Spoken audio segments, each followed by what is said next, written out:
वर्ष श्राद्धाच्या निमित्तानं म्हणजे कुमारी वैष्णवी यांचे मातोश्री चिंबूबाई आणि त्यांचे पिताश्री गुंडाप्पा कुंभार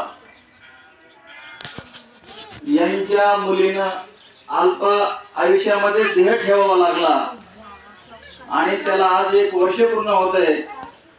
तर तिच्या पुण्यस्मरणाच्या पहिल्या वर्ष श्राद्धाच्या निमित्तानं ही कीर्तनाची सेवा माझ्यासारख्या पामराकडे आलेली आहे आणि त्या सेवेप्रित्यर्थ जगद्गुरु जगदवंदनीय तुकोबाराय यांचा असा हा उपदेशपर असा भंग आपण या कीर्तन सेवेसाठी निवडलेला आहे. विठाला विठाला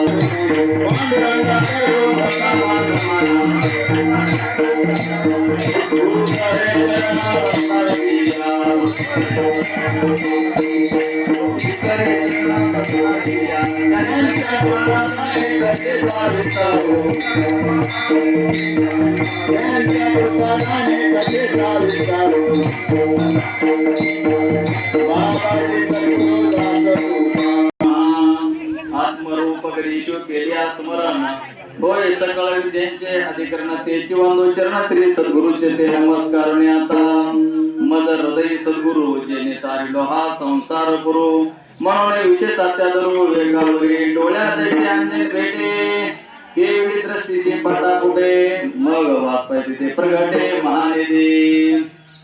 तर आजच्या या अभंगातून जगद्गुरु जगदवंदनीय तुकोबाराय तुम्हा आम्हाला उपदेश करतात. तर इथे सर्व जमलेले साधक मंडळी आणि कुंभार परिवारातर्फे जमलेले सर्व त्यांचे नातेवाईक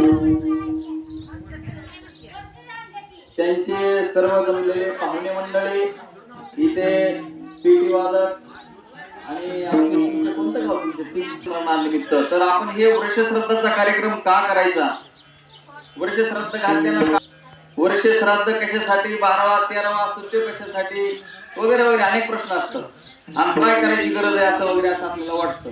परंतु आपल्यापाशी जर काही संपत्ती असेल तर आपण कुठलं तरी व्यावहारिक गोष्टीमधला आपण काही घेऊ शकतो किंवा कमवू शकतो. तसं असणारा जो गेलेला जीव आहे आणि पहिले हे ध्यानात घ्या की जीवाला मरण नसतं. जीवाला मरण नसतं म्हणजे देहालाच मरण असतं.